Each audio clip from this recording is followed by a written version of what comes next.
Hello and welcome to another Scoutcast from fantasyfootballscout.co.uk. My name is Joe. My name's Luke. My name's Az. My name's Neale. Welcome everyone ahead of the next double game week of the season. I'm sure it will dominate today's show. In fact, I know it will because I wrote the notes earlier, so I made sure it did. Neale, what is coming up on the show? Yeah, and I'm going to make your carefully scripted notes seem ad-libbed for this intro. We're going to be looking at Double Gameweek 32, unsurprisingly, in our community questions section. Strategy and best formation we'll be looking at, as well as a position-by-position analysis of the best assets to own.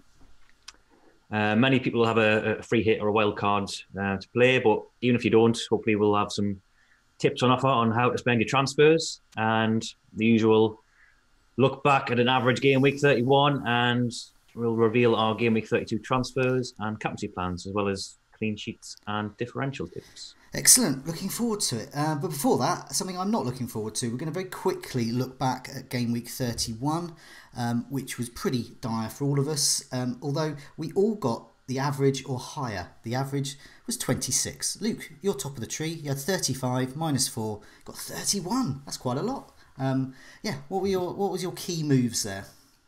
Yeah, absolutely over the moon with that. No, what can I say? It was just, it was a bad week, wasn't it? It was really bad. We all sort of suspected it might be, just with the small amount of teams playing. Not obviously the best teams in a lot of situations. But what did I do? The main thing I did that was an error, obviously, was captain Salah over Mane. I think that was, if you went Mane, fair play to you. But the news that he might not start, I think it's going to have turned a lot of people's heads to Salah.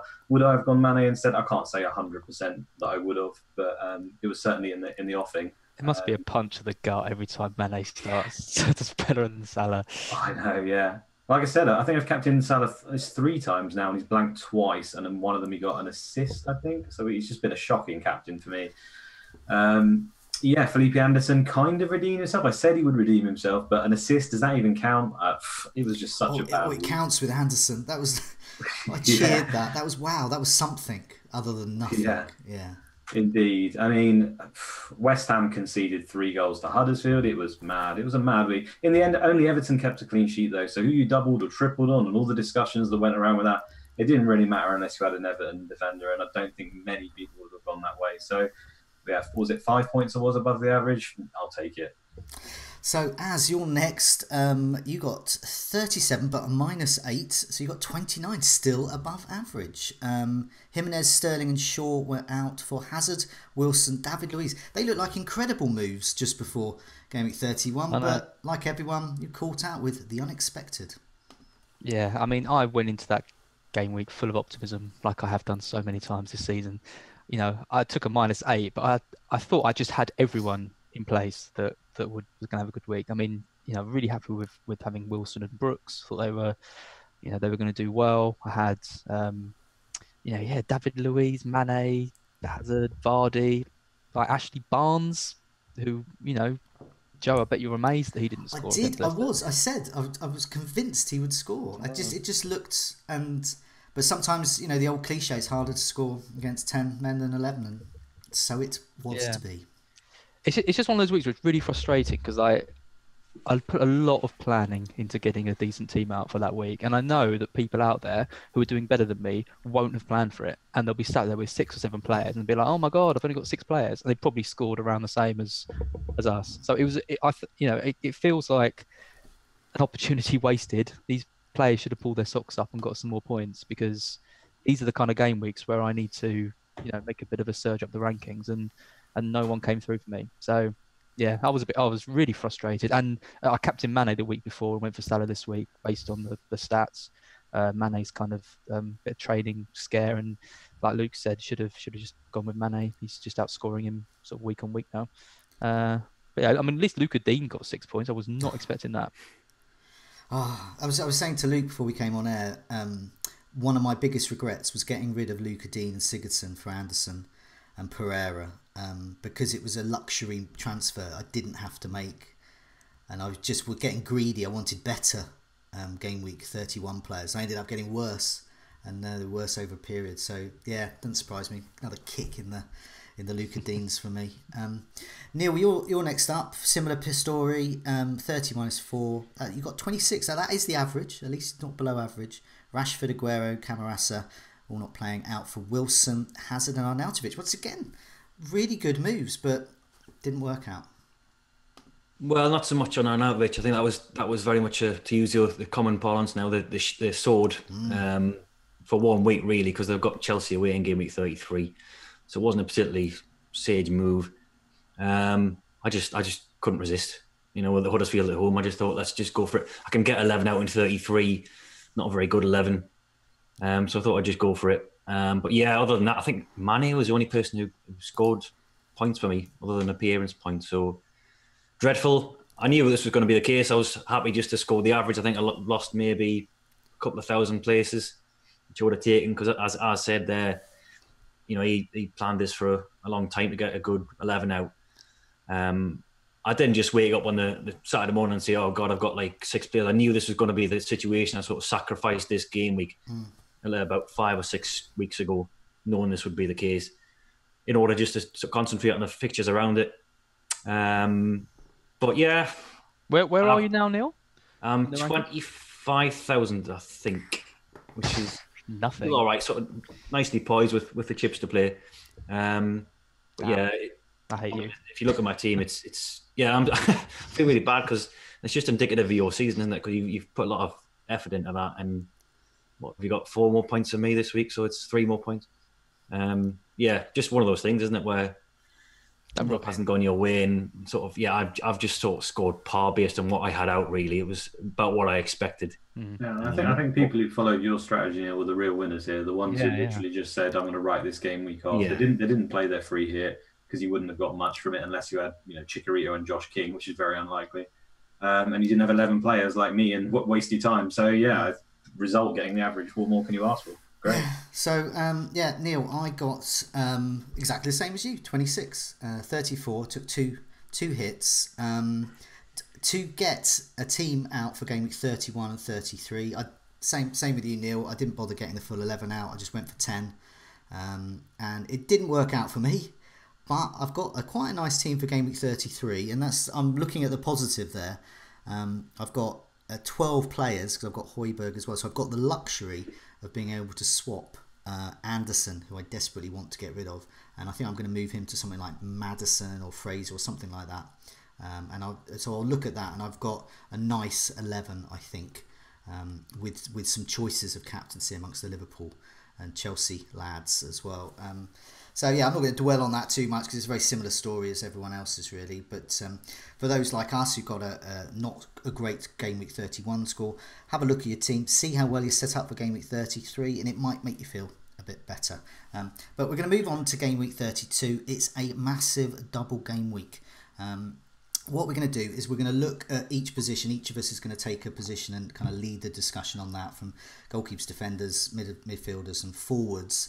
But for that, I just wanted to... We've been having some kind of more general strategy questions, so I want to kind of get these out of the way. As I put up on the screen at the moment, the fixture list, as we can see, it's absolutely huge. Lots and lots and lots of matches taking place. So Ian Walker asks us, do the fixtures and form of players lend itself to a particular formation? And Perlo's pen wonders if 5 at the back could be the best formation, and then pack the remaining 5 attacking positions with heavy hitters only. I'm going to come to Luke first on this one, because I think you have a particular view on this. But do you think that this game week and the way the fixtures are lends itself to a particular formation, and do you indeed think it could be quite heavy on defence?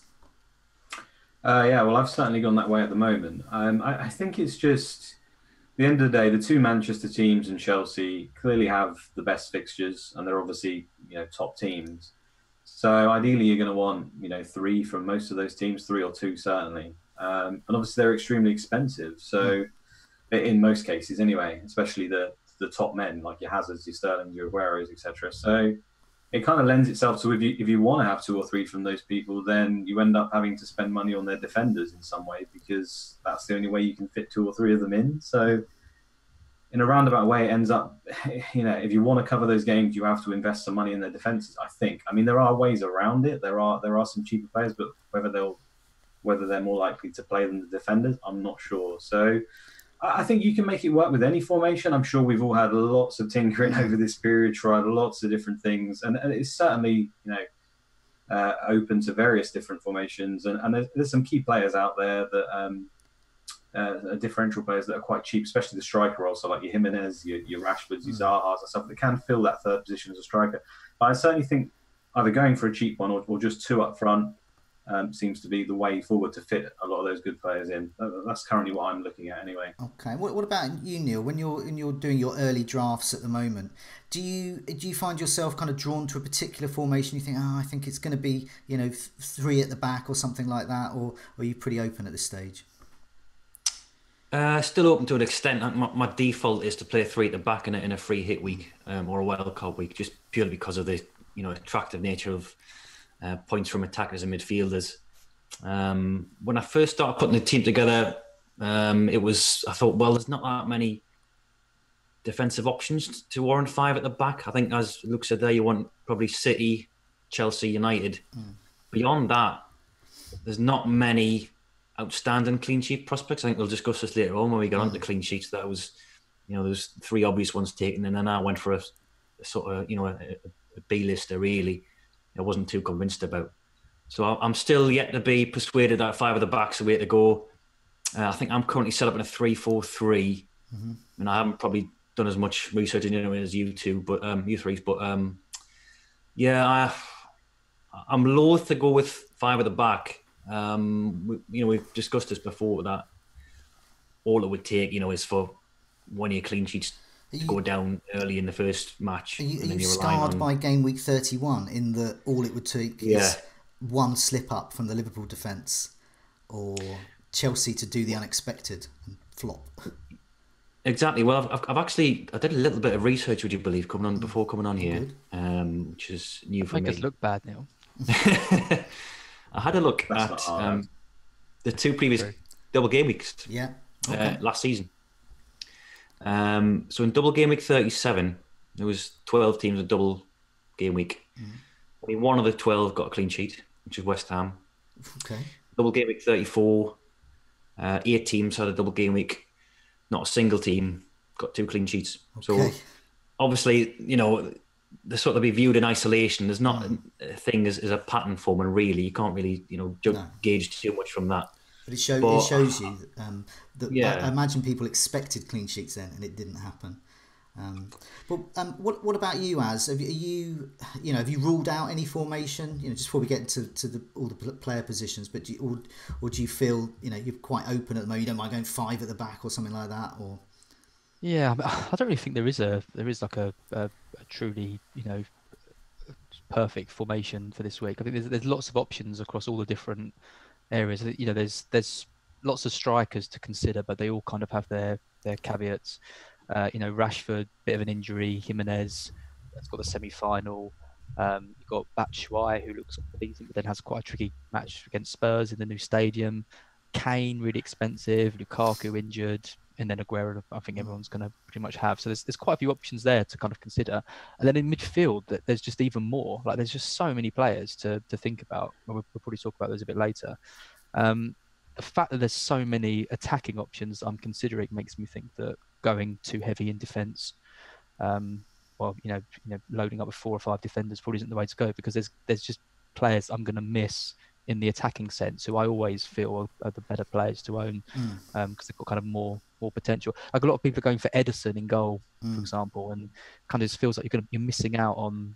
I mean, those 2 games for City are just unreal. Like Cardiff and Fulham.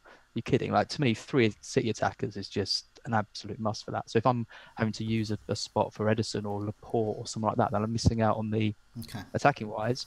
But then you also feel like they have got the best chance of the clean sheet. Yeah, with a few saves, suddenly Ederson's 2 clean sheets, a few saves. He might even get a bonus, maybe get an assist. You never know with Ederson. And someone like Laporte, like you're not really expecting any attacking returns, but if he gets 2 clean sheets, and you're looking at 12, 13, 14 points, and that's a pretty good return for a defender. So, I think there's merits to considering all the different formations, I haven't moved away from a 3-4-3 yet. I think Colin Quainer enables people to maybe shift some money in midfield, which is what a story. I think you're going to mention that, Joe. Your little. I will. Yeah, it's your fault, isn't it? No, it's not my fault. I was just going with the flow.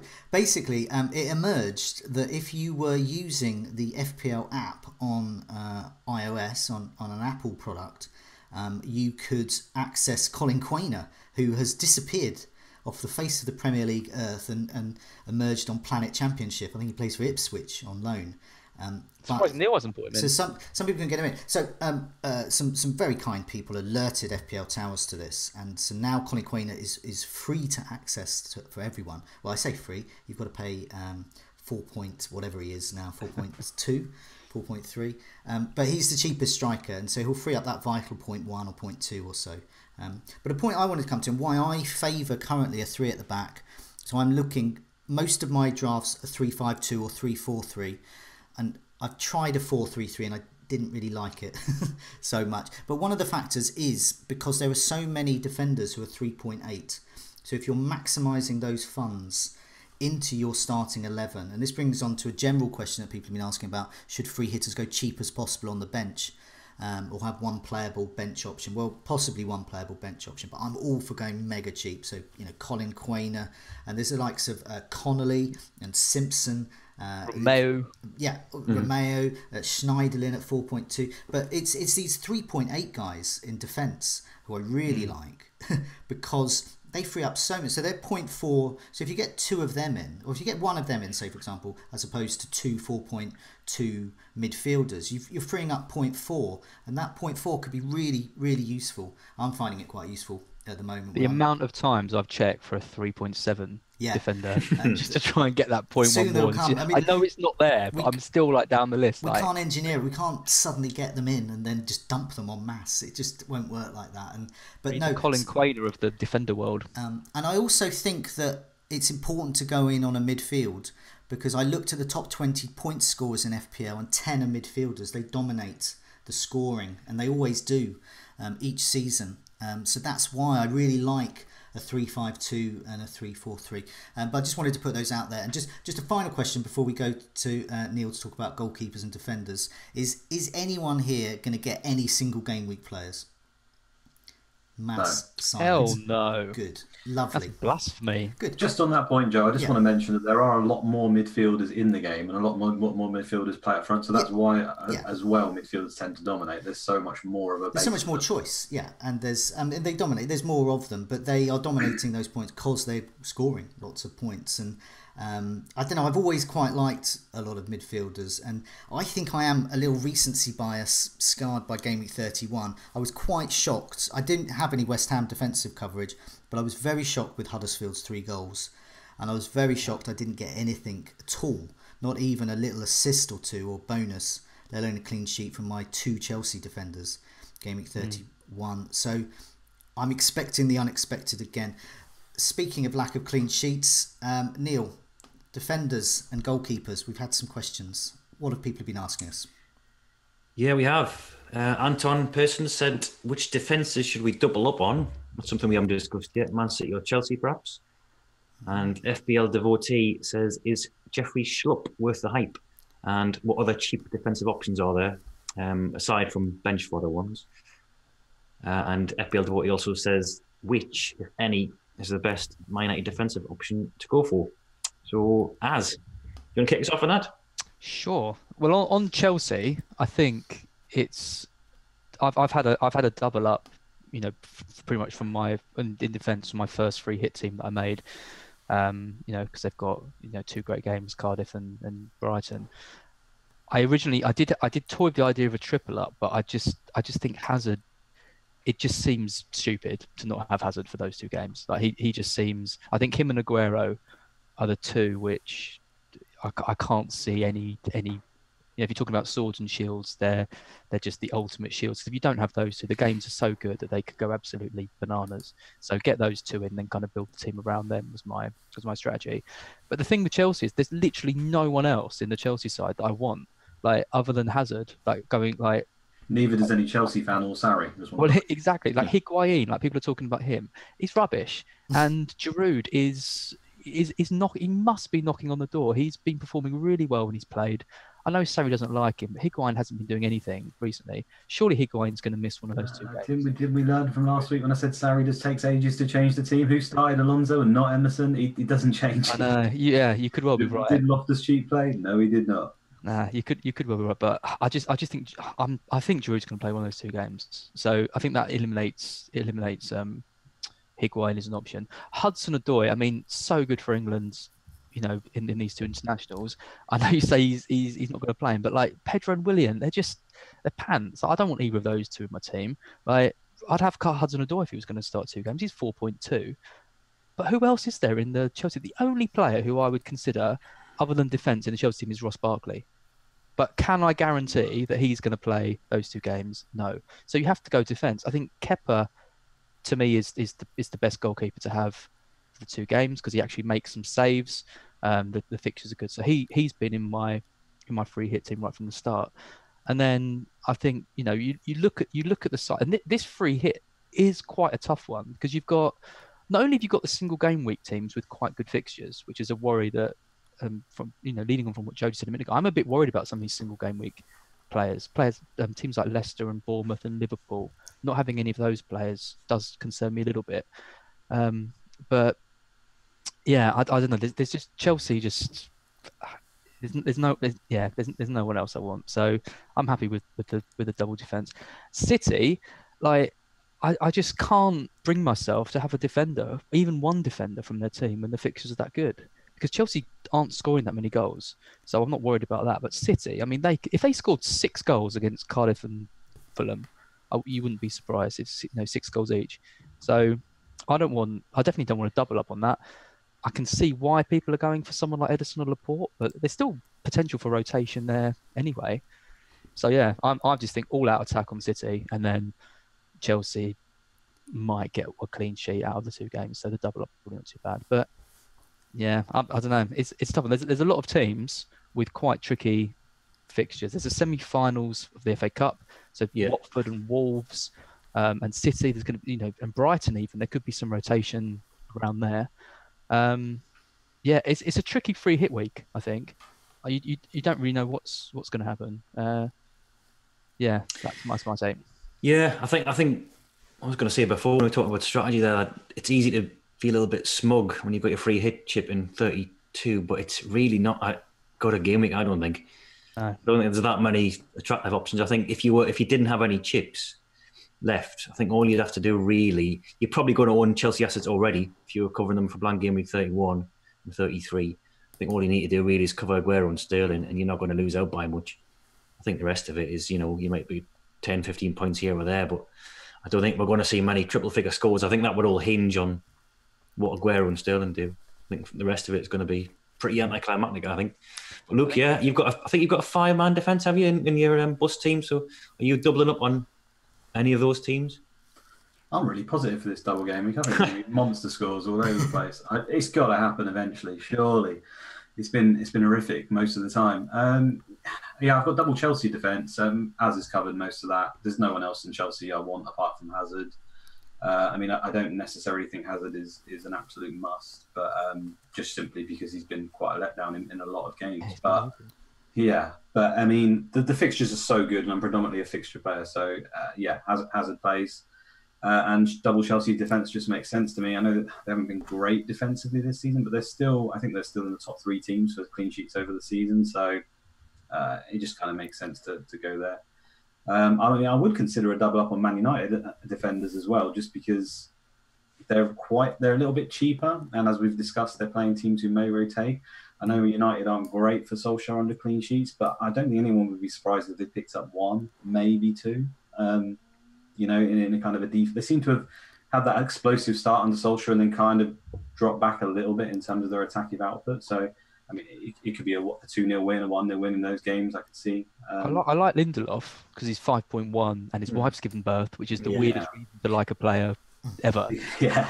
But I also really like Dalot. If he actually starts, those 2 games, and he might play on the wing if there's still some injuries with Lukaku and Martial and people. He was kind of all set for my free hit team. I've chickened out of him a bit, but yeah, it's just Ashley Young's been playing well. He's in good form, so he can't be sure on that. I mean, that's the thing. I mean, if you are going to double up Man United, who do you double up on? It's basically Lindelof.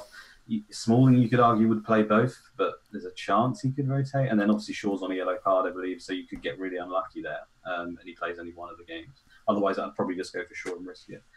But in terms of cheap defenders, I think Schlupp is probably worth the hype. I mean, you are probably hedging a lot of bets on that Huddersfield game because I wouldn't expect they'll keep a clean sheet against Spurs. But he looks likely to play both, or at least be involved. There's a chance he could be out of position again, or even right in the front three, depending on Zaha. He's so cheap, and I think he's the second highest goal scorer for defenders this season, just behind Duffy, I think. So, I mean, at that price, it almost seems like a no-brainer, really, to have him in. So yeah, I do really like the hype around him.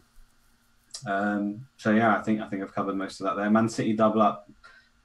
No chance. You've got to go for their attackers. But I have got one Man City defender at the moment. That's simply because if I am going to triple up on attack, I don't know who that third attacker would be. Yeah. So that's my only issue. I feel like Laporte will play both games, but ultimately, I don't know. So that's my current feeling at the moment, to go for one defender, because it's just a safe. If they play both games, I would expect one clean sheet and hope for two. So I'm sitting there thinking I've got a nice safe, potential 12 points there. Yeah. Between 6 and 12. Whereas if I go for a David Silva, I could have something like 25 points in one game, but then he might not play the other. So I could potentially get 2 or 3 points from him, whereas I don't think Laporte's going to return that. So it's a safe pick. Yeah. Yeah, I think covering those three teams is essential. Well, not essential, but advisable, I would say. I think you touch upon it there. It's hard enough to nail down which defender you want, who's going to play both games, never mind doubling up on two, unless you're doubling up with a keeper. So like Chelsea, for example, you might expect Christensen to play one or two games, perhaps. He's done that in the past with the sort of the hectic periods of the double game weeks and that, so you might expect Luiz or Rudiger to drop out. Alonso and Emerson are rotating every other week. So that's Azpilicueta and Kepa, really. Yeah, exactly. Yeah, I think Azpilicueta is the one I've got at the moment. The only thing I'll say on that is that Luiz didn't travel to international duty, did he? Yeah, that's true. Christensen did. That's true. And so did Rudiger. So, but then again, I think Luiz and Christensen are more of the similar player, so it's more likely that Rudiger would stay. So it's really hard to gauge, and you just pay for Aspie if you want more certainty. Joe, you've got three at the back, I believe. I'm assuming you're not doubling up, and am I right in thinking one of your back three is Jeffrey Schlupp? Yes, it is. I do like Jeffrey Schlupp, and if I doubled up, it would be Chelsea. The fixture's just too good. I think City and Chelsea are important. I hesitate to use the word essential, but I think they're very important this week. Fulham, 6th worst in terms of shots in the box, last 6 at home. So that's they're not as bad as I thought they were, actually. And Brighton, who Chelsea face, 4th worst in terms of big chances away from home all season. And I also think logically this may be the match that Chris Hughton decides to rotate his side. He has to put out a very, very strong side against Southampton. Brighton have to beat Southampton. That's the biggest match of the week. Then they have an FA Cup semi-final, and in between that, the Chelsea match. The FA Cup semi-finals at Wembley, he's going to want to put out a very reasonable side for that. I think the Chelsea game, he may just write off. And I think logically that would make sense.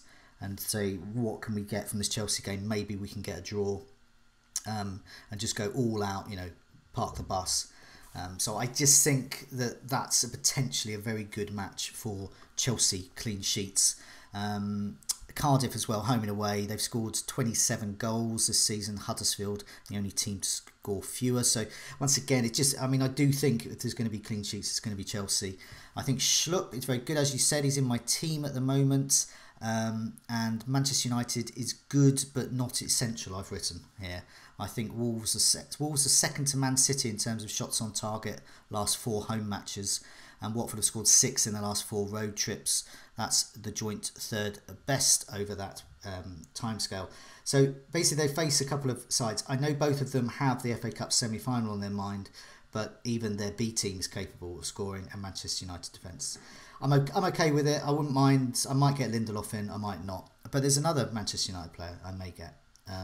So I've had a look. So just before I wrap up on my thing about defence, I had a look at my attacking defenders table. So I looked at a variety of metrics here. Now this might be useful for those like Luke who are looking at 4 or 5 at the back. So you're looking beyond that City and Chelsea defence. So I looked in terms of chances amongst players over the last 6 matches, and these are only players who are playing twice in Game Week 32. Trippier from Spurs is on 13. He is top there. I like the thought of him when I found out that Serge Aurier is injured, so there's much less chance of him being rotated. However, I was sceptical at first. I didn't think he was worth it. He has appeared to not be delivering points recently, but that chances there suggest that it's bubbling over. And of course, Spurs had that first home match in their new stadium, so that could spur them on a bit. Ashley Young is second with 11. I think he could be another option there. I think he's bubbling under, and I think he may get some attacking returns this week. And then just below him, third is Jeffrey Schlupp. And if you consider the price differences, Jeffrey Schlupp's 4.5, so I think that's great value he's offering there, and he's got great assist potential. Dalot, Shaw and Van Arnholt, by the way, are just below them, so they're also reasonable options. In terms of shots in the box, it's Duffy. He's the man with 12.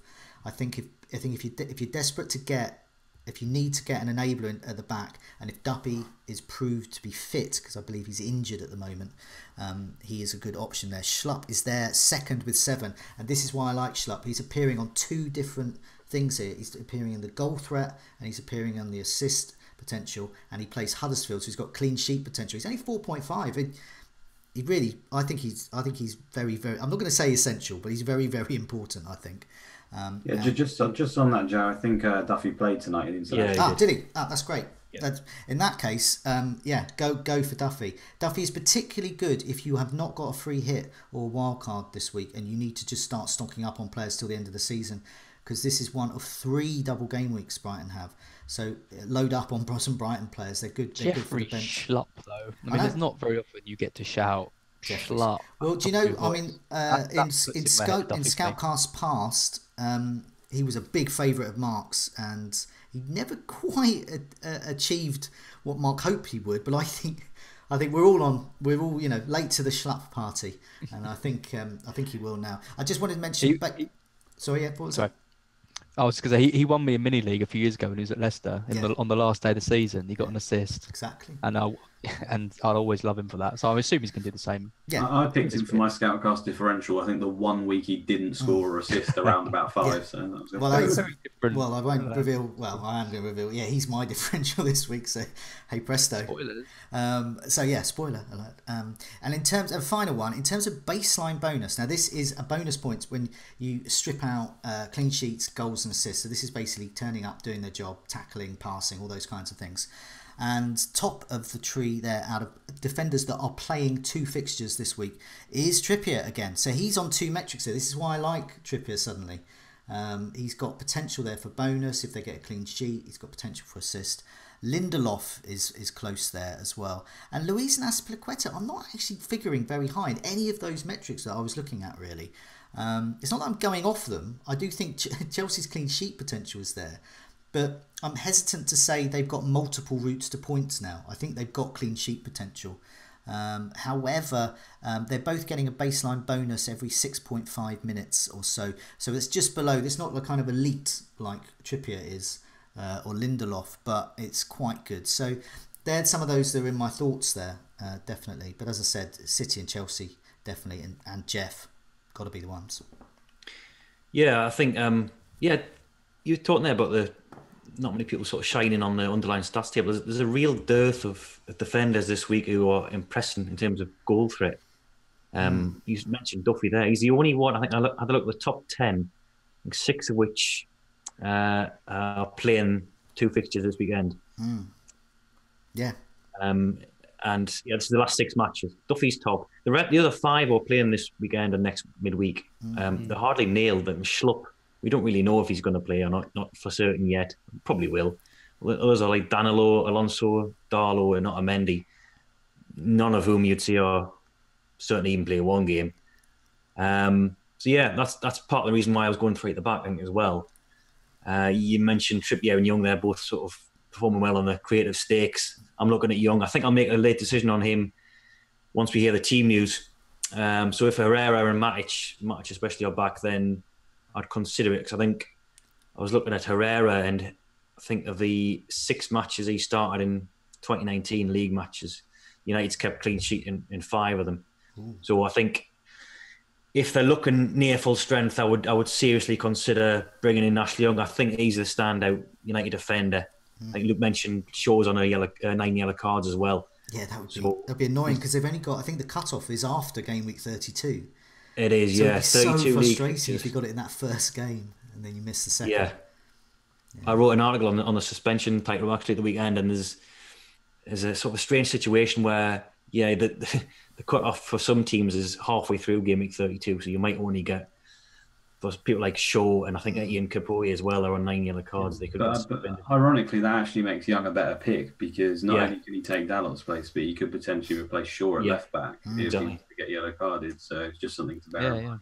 The only other thing I'd say as well, if we are targeting defenders for goals, that's great and all, but Duffy's the most right with 6. So 6 goals all season. I assume they came in 6 individual games. So you'd have to get pretty lucky to get a goal in a double game week. So I would almost not ignore it, but just consider it as a bonus and just look at clean sheets. People like Robertson and stuff who get assists regularly, fair enough. But in terms of goals, I don't think you can ever really predict that for defenders. So yeah, that's a good point.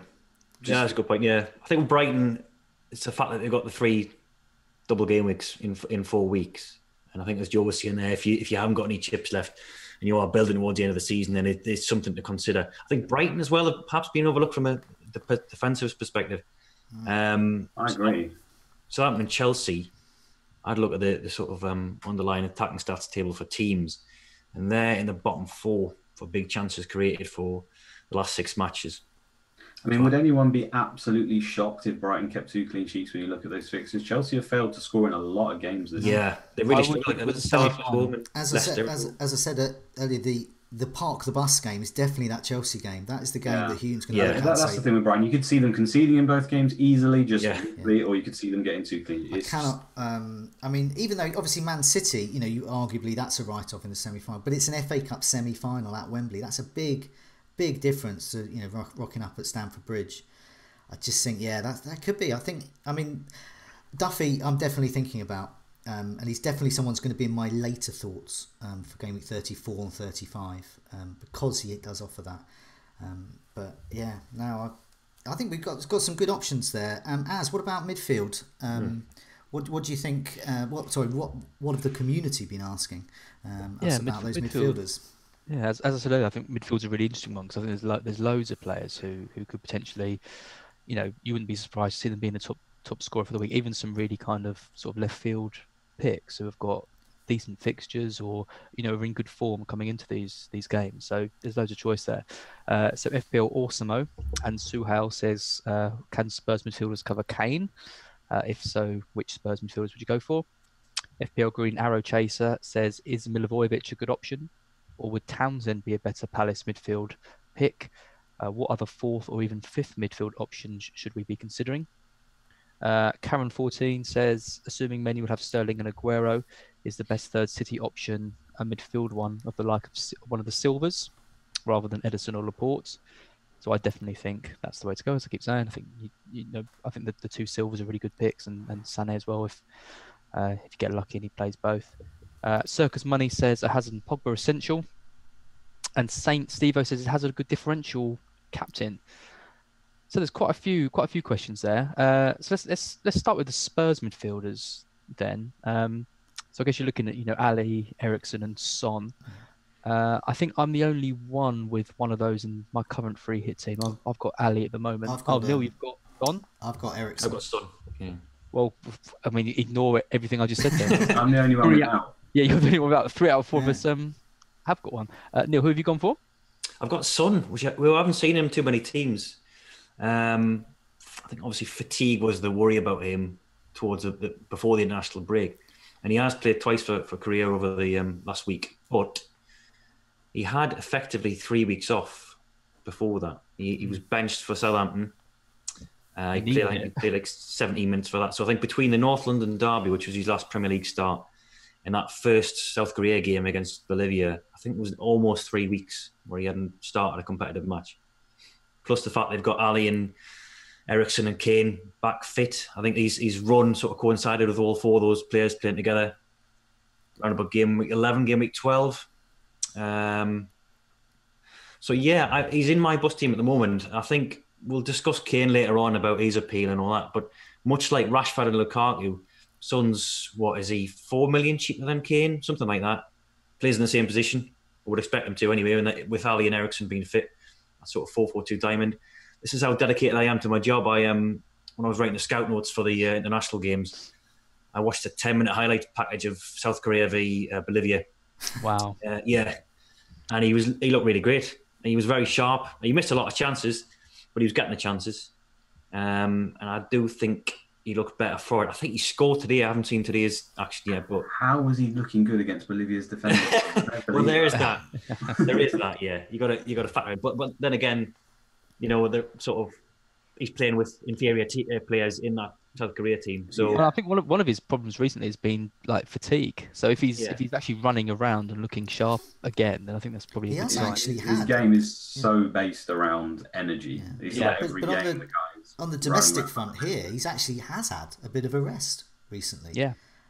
So this, I mean, from what I read that report that you did on that, Neale, and I looked at that and I was very interested to read about some, because that is, he does sound like he's had his rest. So yeah, definitely I'll be listening out in the press conference later in the week on that. So I've got Ali, but I'm between Ali and Son, I think. Joe, you've got Ericsson. Yeah, I remember now. I've got Ericsson because it's a sort of set up bus team, which is always, I've got to trademark that, always cheating podcast, say the bus team, and set up just because he's the more expensive of them, so I can easily move down to Son or Ali. But I do quite like the thought of them. It's the kind of romantic unknown of them playing their first home game at the new stadium. But the Spurs points per match puts me off. Now Kane has got 6 points per match, but he costs 12.5, and Son has 5.8 and costs much less. So Son is ideally the one I want because I think I'll get more points out of him. I think Spurs can easily score against Liverpool, and they should, if history is correct, should score at least a goal against Palace. But Ali, Ericsson and Trippier are all on 4.3 points per match, so they're not as good value really as Son, so he'd be the one I ideally look at. But I do like the idea of Ericsson because it's once again it's that unknown. He has that broad mix of points potential with bonus, assists, everything like that, and so I do quite like him there. But yeah, that's my thoughts on Spurs midfielders though. I think for me, like I did have Kane. I think one of the first drafts I did, but then I just thought, well, the first game is Liverpool away. I mean, that is tricky. Like you're not expecting a massive haul there, and then it's the first game in the new stadium, so you can't really see them doing Palace over like 4 or 5-0 in that. You're kind of yes, you can. Yes. Really? Well, I hope so. I don't know. I'm thinking 2-1 Spurs. Like I'm thinking it's one individual week, and I want to throw logic out the window and think that home game in that beautiful stadium, Kane is the kind of man who will want to be all over. And I know wanting to be all over it is different from actually doing it, but I think Kane is someone who has proved time and time again he can do it. Yeah. And I would not be surprised at all to see Kane scoring now. I honestly think they could beat Liverpool. I don't know. I'm probably being a little bit optimistic here. Spurs haven't been great of late, but I'll tell you what also adds to that, actually. I just think that in terms of ownership, Liverpool dominate. Like, you go to the most owned players, I think they're out of the top 15. They've got the vast majority of them are Liverpool players. So I think it's a great week for free hit because a lot of people are going to have 3 Liverpool players. And they're playing a tough game. I mean, it is a tough game versus Spurs. Spurs beat Chelsea 4-0 recently, I think, didn't they, as well? I mean, they can turn it on against the big teams occasionally. So I think it's a really good week to go against the grain a little bit with the Liverpool thing and just... I guess it's more in hope than anything else. But if Spurs can do us a favour there and win that game, or 0-0, 1-0 or something, the free hit over the people who've got the single game week Liverpool players is just going to be a big gap, I think, just based off that match alone. Yeah, see, I agree. I like the romantic side of that new stadium and everything makes me want a Spurs player when I probably might not be considering them if the game against Palace was at Wembley. I want to see Spurs, win that game, like get off to a really nice start, but I want it to be one of the cheaper options because 4 million is so much money. Like, and I think what Neil said, like the difference between and Joe, the difference between Son and Kane just isn't enough for me in that for 4 million. What's slightly putting me off is a couple of things. One is that teams in new stadiums rarely get off to a blinding start.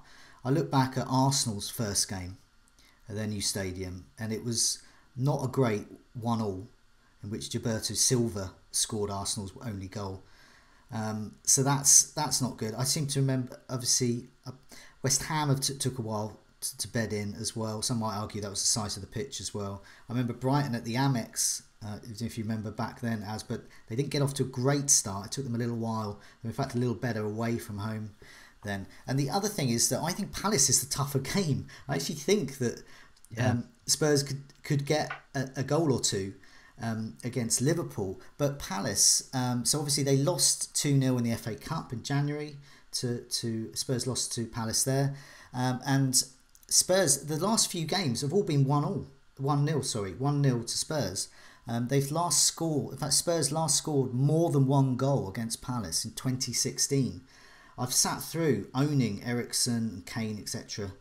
over those games and watched them, and I've almost wanted to just give up FPL. It's one of those games, and you see Kane getting deeper. You see Eriksen shooting from distance. You see Ali just getting frustrated. Son getting knackered. And all the worst bits of Spurs seem to come out when they play Palace as well. And that's what's slightly putting me off. So I know. Have some romanticism. They've got to do it. Are you going to captain Kane then, Luke? Yeah, he's my captain. He's all in. You're all in. My Listen, I'm throwing logic out the window. It's 1 week. It's such a small set of data. That stadium looks amazing at home. I just feel like I want to have some romanticism in it. I want to throw logic out the window. I know he's not the best pick. I know that. But at 500k, and if I own Aguero and Sterling anyway, I mean, am I that bothered? Do you know what I mean? I just feel like Kane could just like you said, it could be 1-0 to Palace, but I could equally see Kane smashing a hat-trick there. So I'm going for it. I mean, who better to punt on? Kane's one of the best players in the whole game. Yeah. I think if you're gonna go with Kane, I think you have to captain him, because what is the point of a 12-point? And I can see that logic. Son's great, but if you're going for something a bit different amongst casuals and the Fantasy Football Scout / Twitter sort of template-ish pick, then I think Kane's one of the standout picks. So it could completely backfire. I feel with Kane, I think he has the recent form to score in both matches. I don't know if you feel the same with those with Ali, and me with Eriksen and Son as well. I just feel like I'm attempting coverage there, and I'm slightly not easy about it. That's why Eriksen is certainly not a fixture in my job. What about we had some questions about Milivojevic as well. Gives me a chance to really nail that pronunciation. I just don't get this. I don't get why everyone is getting Milivojevic. I mean, Zaha's an injury doubt for a start, which basically makes their penalty shouts, a fraction of what it would be, if he played, assuming he doesn't. But like, he is the most boring pick I have ever heard, and he seems to be in everyone's team. You're literally relying on penalties, and they're playing Huddersfield at home. Like, one of the questions was, is Townsend a better pick? Well, yeah. Of course he is. He's an attacking player. I don't get a defensive mid who's gonna take some penalties. I don't understand it. I agree with a lot of that, but I also think defenders at 6 million have got a better shout at 2 clean sheets. Well, yeah, absolutely. I'd much rather have an Azpilicueta or a Laporte over Milivojevic at pretty much the same price. None of us have got it. Joe. And I'll tell you why. Yeah, knew it. And I'll tell you why. Because it's really dull and boring with all his points that he keeps accruing. And I like that. I think he's a really good value for that. He's got 9 goals, so eight penalties. I think that's eight of those. Only one isn't a penalty. 20 bonus points as well. I think he's a great option with 6.3. He's averaging 4.2 points a match, so that's on a par with Ali and Eriksen and Trippier as well. So he's actually on a par, and he's a very similar price to Trippier as well. So. And also, the other point is that you can get bench fodder 3.8 defenders, but you can only get bench fodder 4.2 midfielders. So if you're a bit short on funds, that 0.4, that's what you're buying into. And people say all he's got is penalties, but he scores lots of penalties. So that's his thing. That's like saying, well, Kane's got his goals. That's, whatever. All Eriksen's got is assists. But this is their thing. That's what they do. He scores. So I just think at the moment he's a good. It's Zaha though. Like if Zaha's out.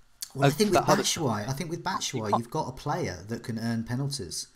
I don't own him, but just to back you up here, Joe, I think he's scored more points this season than David Silva, Bernardo Silva, and Ross Townsend by 23 points.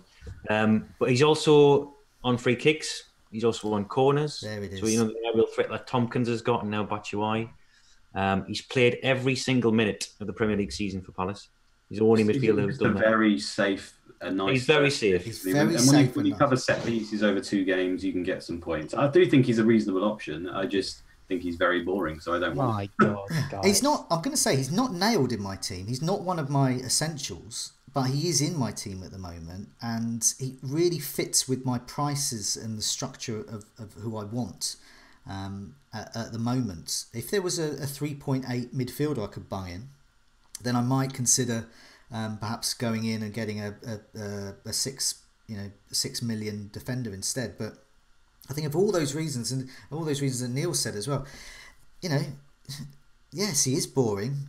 Scoring points is boring, but I think that's what he does. He doesn't do it impressively. He just scores penalties, but lots of them. A bit like James Milner. I think if Zaha plays, he's a decent option. If Zaha's out for the Huddersfield game, he's a no-go. I know you say Batshuayi, but Zaha is the one that wins in the penalties. He's the one that makes things happen. I think Zaha will play, to be honest. Yeah, I mean Palace are a much worse option if he doesn't play in general. But yeah, God, I can't go to any Milivojevic. That's just. As what were those questions about some of the heavy hitters in midfield, like Hazard and Pogba? So heavy hitters, you've got questions on Sterling, Aguero, assuming most people have them. Who is the best sort of third City midfielder to go for? And then questions over Hazard and Pogba and whether they're essential. So for me, I want 3 City attackers for Cardiff Fulham. So I've got Sterling and Aguero. So I'm trying to decide who the best third attacker is. And it's probably between David Silva and Sané. For me, I mean, I looked at Sané's minutes over the last 4 or 5 games, and they are just—I can't believe how little he's playing. It just seems crazy to me. He's such a good player. I mean, he played for Germany. He played the maximum minutes for Germany over the international break. He's playing up front in one of the games, I think, and he scored really well, played really well. So yeah, I can't believe he's not playing, but he seems to have fallen out of favour. So it's hard to know who's going to play. David Silva's had the international break off. But then the problem is De Bruyne's back. Yeah. So you would expect David Silva to play that first game, which is Fulham away. But then you run the risk of De Bruyne coming back in for that home game against Cardiff. So, I mean, we've been saying it all season. It's a lottery and a minefield with the City midfield. At the moment, I've got Sané in because I think he's going to. If I'm assuming that both of them are going to play one game, or definitely going to play one game, which they should do, then I'd rather have Sané for the one game over David Silva. So that's my logic with that. So it's kind of like I'm going for a single game week player, but I have the slight chance that he might feature in both. But yeah, it's to me Hazard is a must. Sterling is a must. Aguero is a must in terms of heavy hitters. I don't think Pogba is. He's not in my team at the moment. He hasn't looked good recently. Man, you've got some injuries. And yeah, I think I'd rather have David Silva over Pogba for the 2 games just because of the City's 2 fixtures. What do you think, Luke? Yeah, I agree with a lot of that, to be honest. The Man City thing, I think we all know. I mean, the fixtures are so good that even if Silva gets 20 minutes, he could feasibly outscore a lot of options. If he only gets 20 minutes over 2 games, he could. Yeah, this is City we're talking about, who are just smashing goals for fun at the moment. So yeah, I do think Sané or Silva could potentially be good picks, but if you're sitting there thinking they're going to be getting 180 minutes, then you're probably wrong. Bernardo Silva equally could. I mean, any of them are just great picks. I've gone for Laporte just because for that security reason, but I certainly wouldn't argue against anyone going that way. And I agree with you on the Pogba thing as well, as it's a big risk because he's the most owned player in the game at 43%. So could he destroy my game week single-handedly? Yeah, he could do. If he returns to the form anything like when Ole first took over, then we're in trouble. But his form leading up to this game has been not that great. And I know there's other factors here. He could potentially be playing against weakened sides. We've got Herrera and Matic back, so it's very likely he's pushed up a little bit. But it just feels like that. If you're going to try and make some moves, we're running out of game weeks. And I feel like Pogba, amongst all the other ones, Aguero, your Sterling stuff, he's the one that I'm the least worried about. So I'm running out of game weeks. I've got to do something. So Pogba, out you go. I hope you don't get a penalty. If he's even still taking them, because I mean, Rashford's that's another point. Sort of crucial penalty for them in the Champions League, and Pogba's absolutely useless at them because of his stupid run-up. And I just think Rashford can, I hate to use cover, but he's cheaper than Pogba. He's playing more advanced. I know there's a chance, again, he could end up getting pushed out wide or something, but I just think Rashford's probably a slightly better pick. Well, maybe not a better pick, but I'm more happy to have him in my team. There's lots of good options around Pogba's price point in midfield. And I think Rashford is the standout for the 7 million forwards, I think. I mean, I think I must have a very different opinion here because I've literally got 2 midfielders in my team at the moment, and I don't like really any of the midfield options that much. I mean, there's loads that could do well, but I don't know. I hate to sort of nail it to the mast, so to speak. I just don't know who to pick from midfield. There's lots of ones that tease me and tantalise me, but I've just gone for that security of the defenders because, I mean, centre-backs especially over this doubles are more likely to play both games than most of the players, I think. So that's kind of my rationale behind that. I'm surprised you haven't, someone like Jota or Deulofeu, someone like that. I mean, again, I think they're good, but how much will they play? I mean, Jota even single game weeks comes off a lot early and even doesn't even start. So it's just in a double game week and with the one eye on the cup. Again, I will not shut down any double game week option or someone who plays twice because it's a lottery for 1 week for me. It is literally, we're looking at one set of data and anyone could do well. There'll be 1 or 2 players that will really do well this week, and you've either got them or you haven't, and that will decide the game week as it does most of the time. But virtually any double game week player who has got a chance to play both is a reasonable option. I can't really shut that down for, you could throw virtually any nail at me and I could say, well, yeah, they could do well. It could happen. We've seen it in the past. Double game weeks throw up some strange scorers. I'm just surprised that, you said they're running out of game weeks, and surely the players that are going to score the most points are going to be the kind of risky kind of midfielders. So, your Man City midfielders, like one of the Silvers, or Mahrez or Sané or Jota, or like midfielder playing up front. They seem to be the players that I agree with that to some extent, but the same way, I just think that if I go for a defender who gets 2 clean sheets, then Silva only plays one of the games, then it's kind of I've covered that for half the money almost. So that's my feeling around that at the moment. Interesting. Joe, what are your thoughts? What are we talking about? What are we talking about? Yeah, we're talking about Hazard, Pogba, Silva. We're talking about those kind of 10 million and 8 to 10 million chaps. I don't think Hazard or Pogba are essential. I don't even think they're important in terms of scoring points, but I do think they're important in terms of playing the game, in terms of being a shield. And Luke said it there, Pogba 43% ownership. In game week 31, 70% of the top 10,000 played in Hazard. He will be very popular again, especially amongst free hitters. They're shields, put it that way. It's a big risk going without, but I think it is a risk worth taking if you are a risk taker, if that makes sense. I'm not a risk taker. I'm going to be really dull. I'm going to have both. So there are players like me out there, and there are players who aren't like me. So I had a look at the last 4 matches. In terms of big chances, Hazard has absolutely none. That puts him on a par with the likes of Joselu. So Pogba has had 2, so he's a bit better, which is very much down on the performance when Solskjaer took over. If you remember back on Scoutcast past, we were drooling over Pogba's amazing underlying stats. Then they've completely dropped off a cliff. So yeah, as I said, I think although what does impress me is the fixture, particularly for Hazard. He is known as a flat track bully. and he scored, I think it's a total of 33 points this season against Cardiff and Brighton already. So he really does like to play against them. And I think it's those things. I think there is a high potential for Pogba and Hazard to do well. But on current form, if you're a risk taker, take solace that there are much better options out there, and Hazard currently is as prolific as Joselu. That's really... That's pretty damning. Wouldn't have thought when Chelsea were, because they were on an amazing run early in the season, weren't they? You'd be thinking that come this game week, double game week, you'd be comparing Hazard to Joselu to try and... Yeah. I mean, this is a free hit chip. I'm going to have Hazard in for this week. He's in my game week 33 side of my game week 31. Kind of slightly one-off ones as well, because there's a few... But he's not someone I'm going to have long term, and I'm not particularly keen on him from 34 to 38. Yeah. Because we don't know. Where even is Joselu? Is he still at Newcastle? Yeah, he's still there.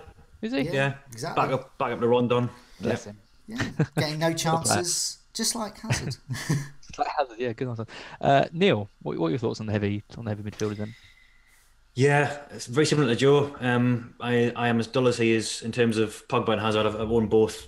I mean, the sort of reason I've not tinkered with Pogba in my team, he's certainly dispensable, is because I've got the value tied up in him. I've got about was it 0.5 sale value. So if I wanted him back in on Friday, then I might not be able to afford him. But yeah, I'm very much in your camp in terms of his output. He's stinking the place up at the moment. I had a look at his previous 4 compared to the 4 before that. So the last 4 games when Matic and Herrera haven't been there, everything's halved. His goal attempts, his rate of shots in the box, penalty box touches, everything like that. All the sort of the key underlying stats. Very unimpressive. Same with Hazard. I think I wrote in the digest or Scout Notes or something the other week that Chelsea are sort of, the reason we are interested in Chelsea assets is because of their opposition in this game week 32. It's nothing to do with how they're performing. They failed several auditions in the past couple of weeks. I've been looking at Hazard's underlying stats from game week 20 onwards, which is just before the start of this year. He hasn't. What was it? His rate of expected goals is half of what it was first 90 match of the season. He hasn't supplied a big chance in the last 13 game weeks.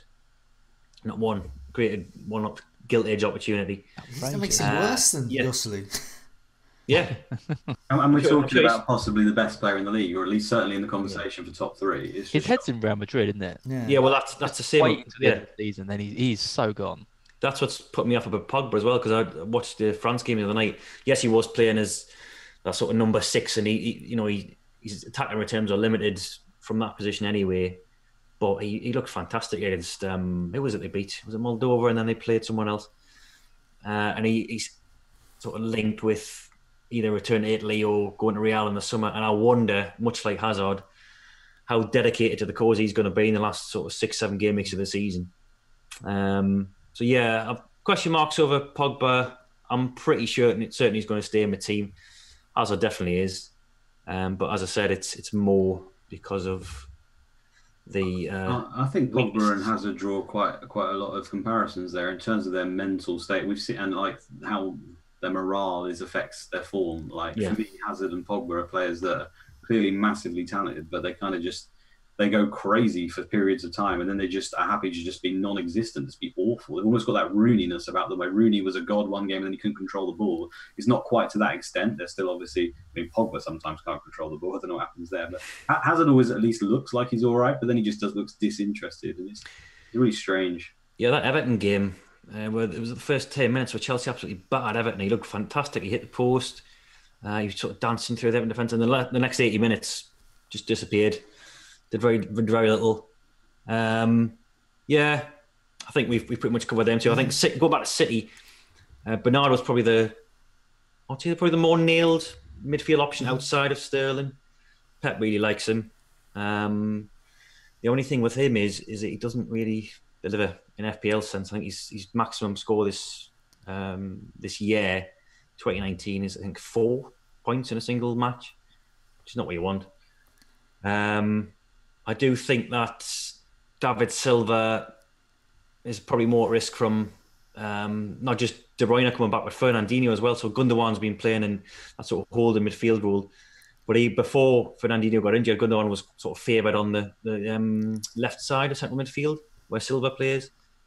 But as you say, I think you've just got to look in game week 32 in isolation. Would you want Silva for one of those two fixtures? Yes, you would. Just alone on whether it be against Fulham or Cardiff, you'd back them just for one of those games. So anything else is a bonus, really. I think so I wouldn't talk anybody out of getting a third City attacking option, even though my own preference is for Laporte, much like you look. I think the issue with David Silva is can he get significantly more than Ederson or Laporte, who are considerably cheaper, and I think that's the big issue there. So looking once again at points per match, David Silva is on 4.6 points per match but costs 8.5. Laporte has 4.2 points per match but costs 5.9.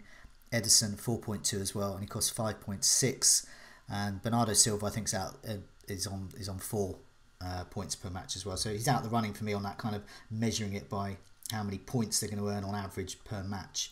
And that's what I think you need to look at. These are very easy matches, but I also think they're easy matches for the defenders as well. And for me, I just think you can spend more. There is one player that we haven't really looked at in much detail, which is Raheem Sterling. It's pretty much a given that he's going to be in all our squads. I assume he is anyway.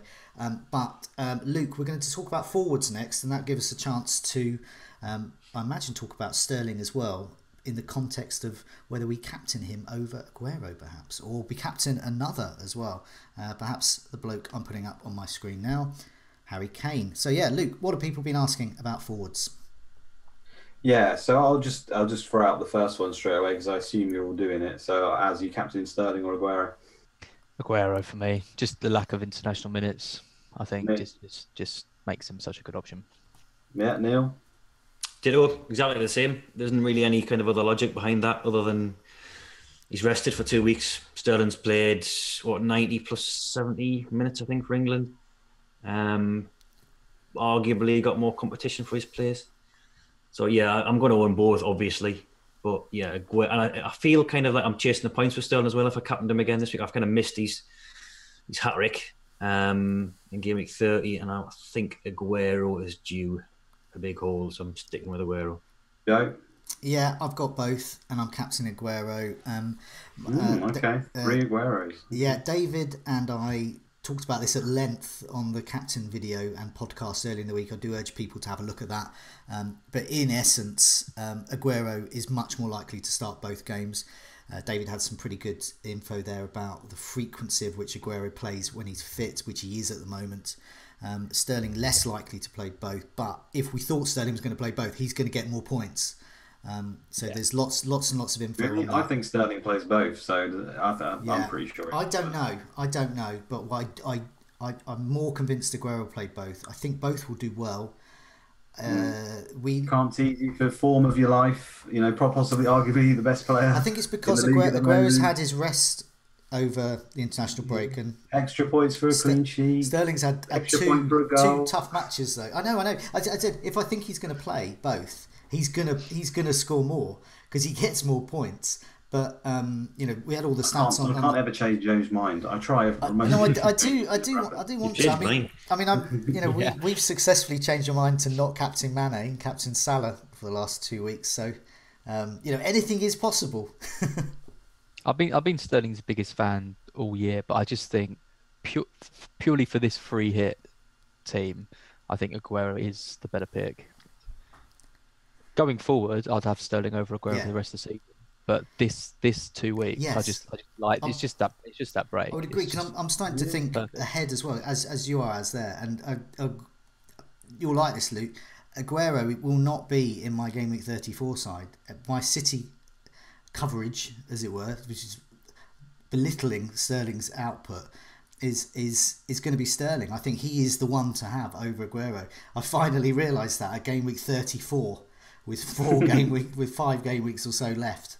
Very, very late to that part. Yeah, no, I'm just throwing there out that I'm not captaining either, so I can't say anything. But Sterling's what I think he's 7 points behind Salah. Points. Yeah, the top scorer player in the game. I really, really want Sterling to do it. I just can't see the form that he's in right now. Why he doesn't? I mean, he looks amazing for England. I mean, he'll be the top yeah. scorer this. I'm sure. He's playing on his points per minute's already the best in the game. I think he's already ahead of Salah on that. He's been playing on the left flank as well, sort of last 6 games, which I think suits him better in terms of goal threat. And I did a little bit of an analysis that's coming out tomorrow on the site, and his rate of shots and sort of big chances is increased when he's playing on the left, as you would expect, because he's playing as like an inverted winger. He's not hugging the touchline as much. His take-ons are dropped because he's not dribbling down the flank. He's getting into the box in more prominent positions. And I think with De Bruyne and Fernandinho coming back, I think that'll push Bernardo to the right wing where he has been playing. I think Sterling's going to continue on the left flank, and I think for that reason he's an even better captaincy shout this week. I would even argue that it's whoever plays at that left wing is basically the good option, because Sané does the same when he plays, and I think it's the way they've set up. Like the Sané or the Sterling is kind of like the shadow striker, almost fast, further forward player, or gets on the end of the ball. So whoever ends up playing, I think it's good, and that's why I think if he does get arrests, like as says, Sané comes in for 1 week, he could easily massive score as well against one of those teams. But okay, I'll move on to some of the other questions. FPL Jacket Potato says, is Harry Kane worth 12.5 million? Especially when many would be captaining a City player. And I think we've kind of covered that. And the answer was basically no for most of you. Yes for me, because I'll be captaining him.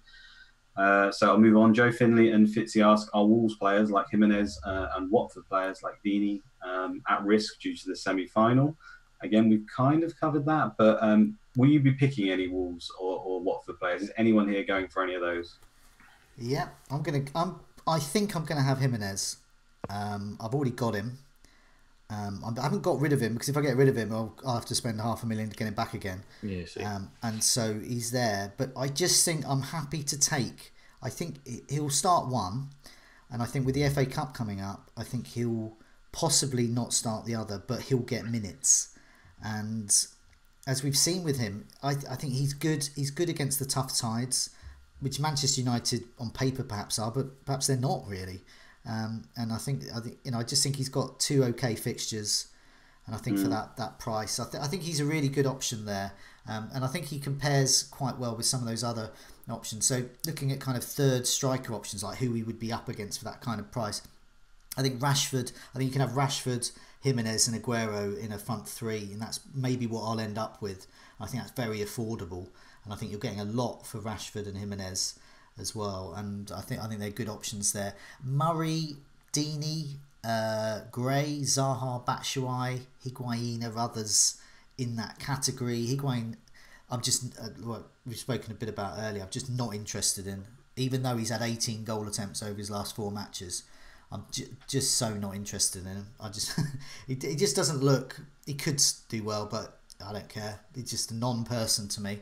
Batshuayi I do like. If I didn't have Milivojevic, a Batshuayi I would have. I think he's looking good. His last 4 matches, he's got a couple of goals, and it's only 6.5. Jimenez as well. He's got 3 goals his last 4, so we know what he's done. What he's capable of. Zaha, if he's fit, would be tempting. Murray, I'm not interested in. 1 goal, and I think he'll get a rest again in that Chelsea game. And Deeney and Gray, I'm not sure about. Neale, did I hear a rumour that you had something to say about Andre Gray?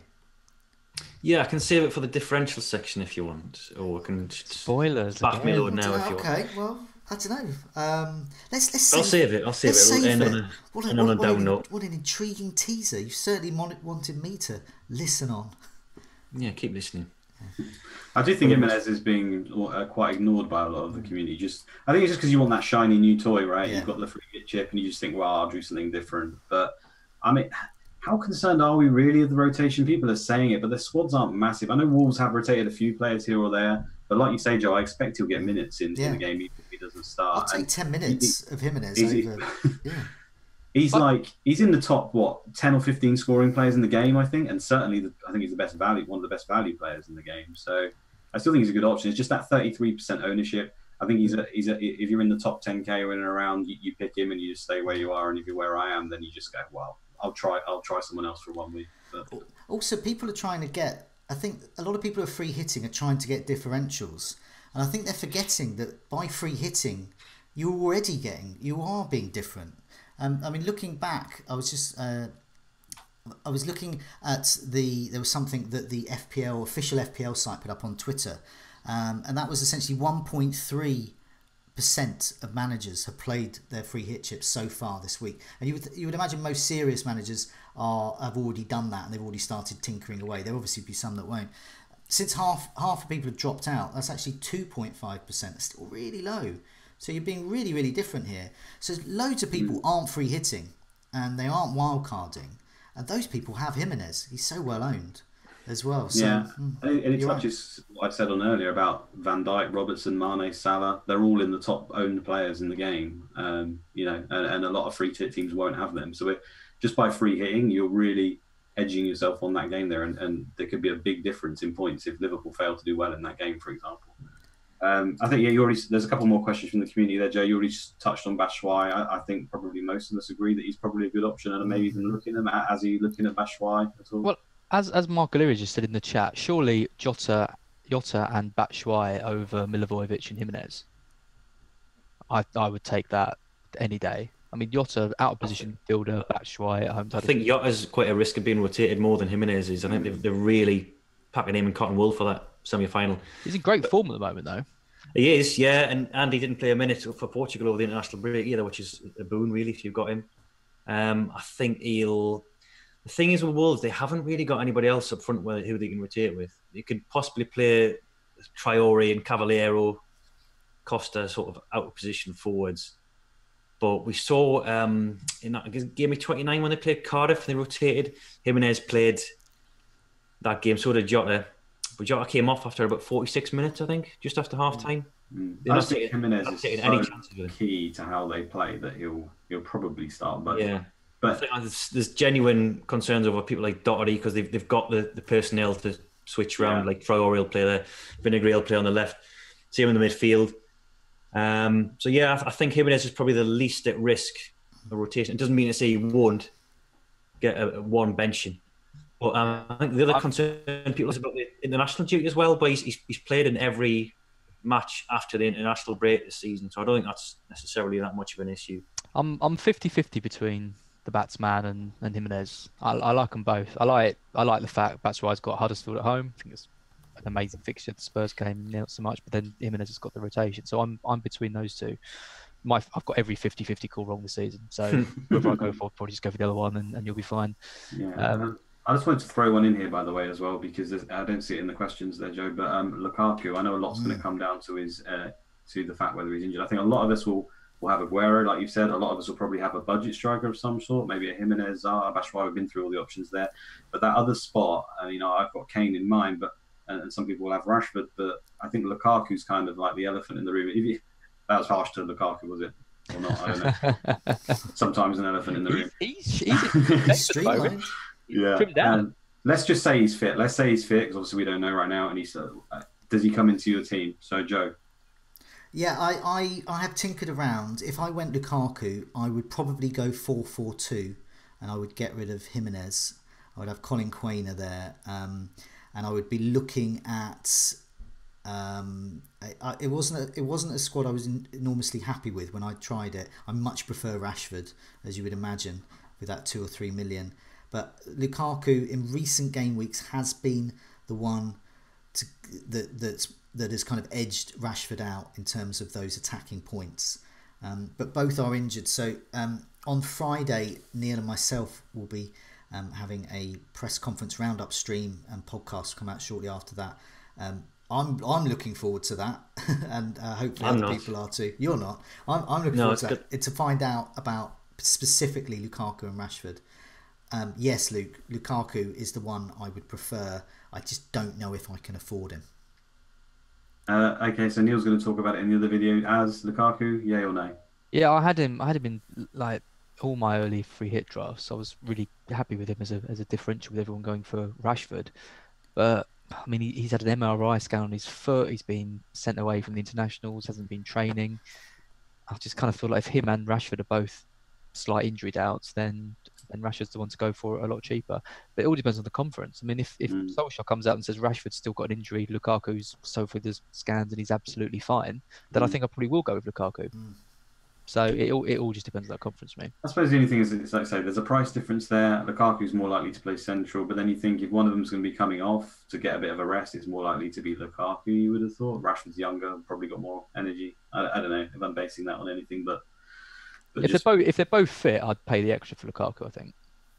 Yeah. It looks like a big ask for that to be the case. And one last question from the community, and I think I know the answer for most of them. We're just going to do a quick round, one-word answer here. As Higuain, yay or nay? Neale? Nay. Joe? No. Yeah, and it's a no from me. Yeah, okay. Now, what should be top scorer of the week? Without a doubt. Let's move on to Game Week 13, looking at our differentials and clean sheets, and also our transfer plans and captaincy. Also, I guess what we'll do is we'll reveal where our bus teams are so far. Hopefully you've got all the information from it's FPL Fairy, isn't it? Who's been FPL Fairy? FPL Fairy's been doing sterling work there. So yes, I'll put the fixtures up. What will we go for first? Differentials or clean sheets? Let's go for clean sheets first. Quite an easy summary of last week. There was only one clean sheet, I think, from all the fixtures, and somehow David got it right by going for Everton home to Chelsea, which is frankly unbelievable. But yeah, all the others failed. So he's now doing the best of all of us. Is old David 52% right over the season, which is pretty good actually. I think it's really good. Technically, as his first pick was none, by the way. I remember him saying none, so take that instead. Yeah. Hopefully, I feel Ferry didn't do that. Damn it, I should have pushed for that. So this week, I mean, I think I had first pick this week. I'm gonna go for Chelsea. I originally had triple Chelsea. I've now got double Chelsea, so I'm clearly favouring them to do something. Yeah, I mean they've got 2 clean sheets in the last 7. One of those was quite an unexpected one against Spurs. So I can't say I'm too confident. I think it's between if you're going to pick a team for the clean sheet, it's going to be between Chelsea and City. I just think Chelsea don't have much going forward, so they kind of need to be a bit tighter in defence, and I don't think that Cardiff are going to trouble them, and Brighton have the semi-final coming up, so you wonder if there's going to be quite a lot of rotation there. So I've gone for Chelsea. Luke, you were second. I can guess who you're going to go for. Yeah, you've done it. City, it's obvious, just based purely on opponents. So yeah, I would have gone Chelsea if I had the first pick, but City let me down as usual. Yep. Joe, you next? I think it was Neale next. Neale? Yeah, I was third, and for some reason I overlooked Man United. I'm not sure what I was thinking of. I can only assume I was on the train or something. Smalling. Yeah. Palace. I went for Palace. I think they're probably the best of the rest. The Huddersfield game's the obvious one. I don't really need to justify that. But I think Spurs not firing on all cylinders, having said what I've just said about the Sun and Ali being back and all that.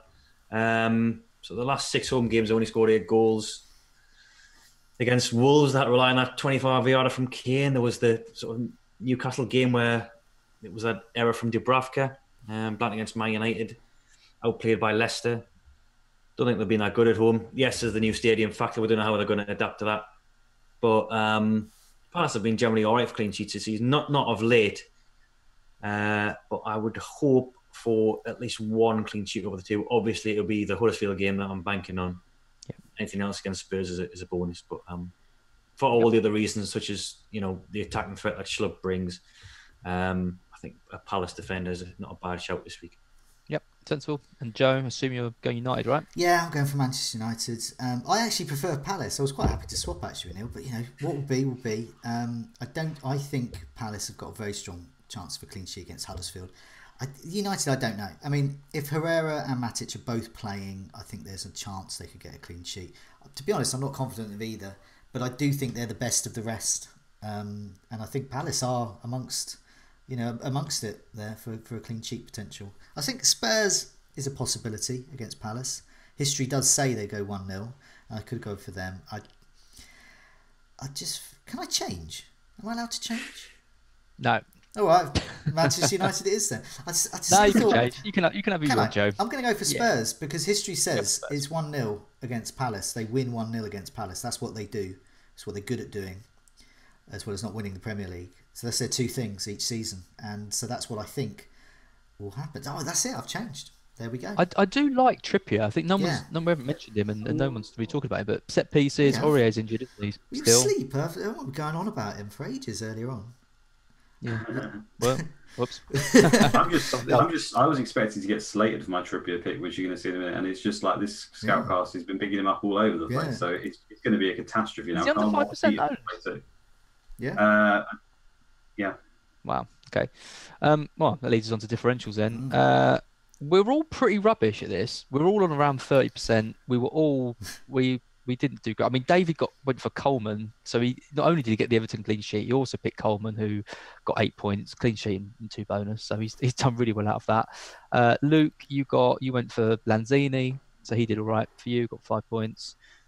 Joe, you went for Ashley Barnes, and I've never heard anyone more confident in that pick. I couldn't believe it. Biggest shock of the game week that was. Absolutely. Yes, and I went for Snodgrass, who didn't even play, so that was a great one. Shout out to Neale. I mean, Neale has picked one differential all season. He picked Sané, who got 19 points. So he's got a 100% record with 19 points. So I think actually as well, differentials this week might actually be quite useful for people because. Yeah, so listen up now, everyone, because whoever Neale picks is going to be gold dust. Exactly. I'm going to bring that average way down with this pick. Yeah, the only way is down from here. Yeah. Okay, so first pick is Joe. Who are you going for? I'm going for Jeffrey Schlupp. He's owned by 4.1% of people. Now, I just wanted to pick up on something. On the live chat, Mark O'Leary was putting up saying that most of the players I'm picking are standard players. I'm not quite sure what he means by that. But when you look at 2.5% of people free hitting, those with a free hit team will not be standard players. They will have a mixture of players that the majority of players will not own. That is a differential in itself. And also, those types of teams are full of standard players like Jeffrey Schlupp, 4.1%, Huddersfield game clean sheet potential, attacking possibility in both the games, attacking returns in 4 of his last 6 run-outs. Only Alexander Arnold, Trippier and Luca Dean have created more chances amongst defenders over the last 4 matches. So, standard, maybe. Standard amongst differentials, though. Yep, good pick, I think. Who was next? It was Neale. Come on, 100% record. Let's keep it going. Well, if Michael Leary doesn't like standard picks, then he's going to love me. Yeah, I know there's no more tedious than someone coming on here and just picking a stupid different they're going to buy. But that's what I've done. There was sort of some thought put behind it. Oh, yeah, I know it is. Yeah, it's unreal great. Let's get out in the open. I saw everyone else's differential picks. I thought, well, might as well go with someone genuinely maverick. But I do think there's some kind of thinking behind it. I expect him to get at least one start. And he's proven, I think the last 5 substitute appearances he's made in all competitions, he scored off the bench in 3 of them.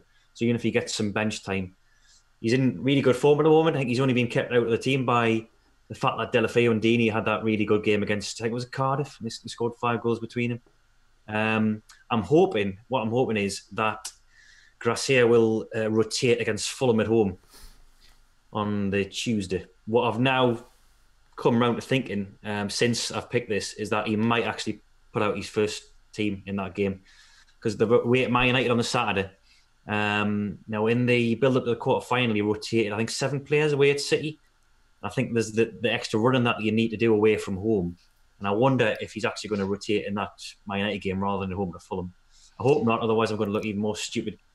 But yeah, selling your differential, you've actually I changed mine there.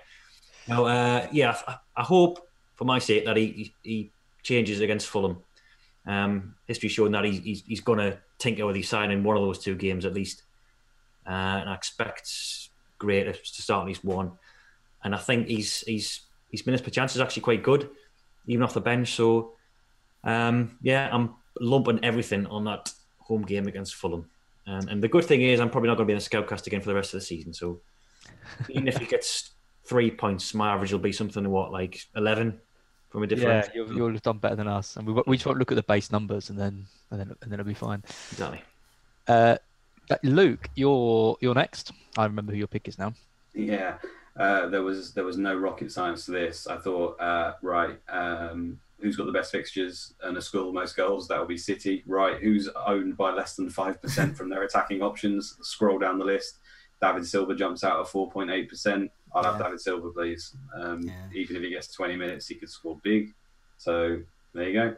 Yeah, he was going to be my pick. I was bottom.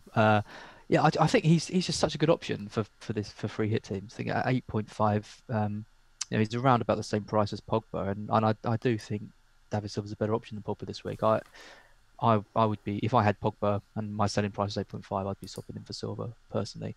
So I'm fourth. I am going to go for Batshuayi, kind of a little bit similar to Neale. I'm banking it all on that Huddersfield game. If it's a really good game, Palace. Hopefully Zaha will be fit, which kind of makes Batshuayi a better option. He's got 2 goals in 5 for Palace since he's coming on loan, which is pretty good. And that Spurs game, you just never know. I honestly, I don't know what could happen in that. I think Spurs will nick it 2-1. I can imagine like a last minute winner or something, and everyone goes crazy. But I wouldn't be surprised to see Palace put up a really good fight. And I think Batshuayi at 2% ownership, I think he's a really good pick for free hit teams. So that's it. Clean sheets and differential done. Well, yeah, we'll move on to our transfer plans. This is where we'll see, where our teams are at, and also who we're going to captain. We'll just kind of reiterate, because I think we've revealed already that. So I'll go first on this one. Now I have gone, this, as I said, this is subject to massive change, by the way. I've gone from a cheap as chips bench, Quainer, Simpson and Connolly and Hamer rather. If I've got any left over, I probably will upgrade one of them to something like a player like maybe Dale Stevens or someone like that, who is cheap but plays twice. I may go for that. It's all about the Manchester United strikers for me. So if Lukaku or Rashford are fit, I want one of them. So currently I'm looking at a 3-5-2. Ederson in goal, Azpilicueta, Jeffrey Schlupp and David Luiz. I've got Sterling, Hazard, Eriksen, Pogba and Milivojevic as my 5-man midfield. And up front I've got Aguero and Jimenez. One version has Lukaku in for Jimenez, and that would mean Eriksen out for Romeo, probably, or another 4.2 mid. And I'll be looking at perhaps retaining Ben Foster in goal and hoping for Ben saves Foster to get me some points there. Another version is 3-4-3 with Rashford, Eriksen out again for a cheap mid, and the usual spread of Man City, Chelsea, Palace, United. I like that a lot. That's the one I'm hoping to go for. In terms of pretty much nailed in, Aguero, Sterling, Hazard, Pogba, Azpilicueta, Schlupp, a Man City defence somewhere, and the remaining 4 places are up for grabs at the moment, I think. But yeah, a lot depends, as I said, on that Manchester United striker situation. Captain will be Aguero. Yep, that's me. I'm going to go for you next, Az. Me next? Yeah. Yeah, I mean, I've tinkered with this way too much over the last week. There's been a few players who've been pretty consistent in my team. So I've always had Aguero, Sterling.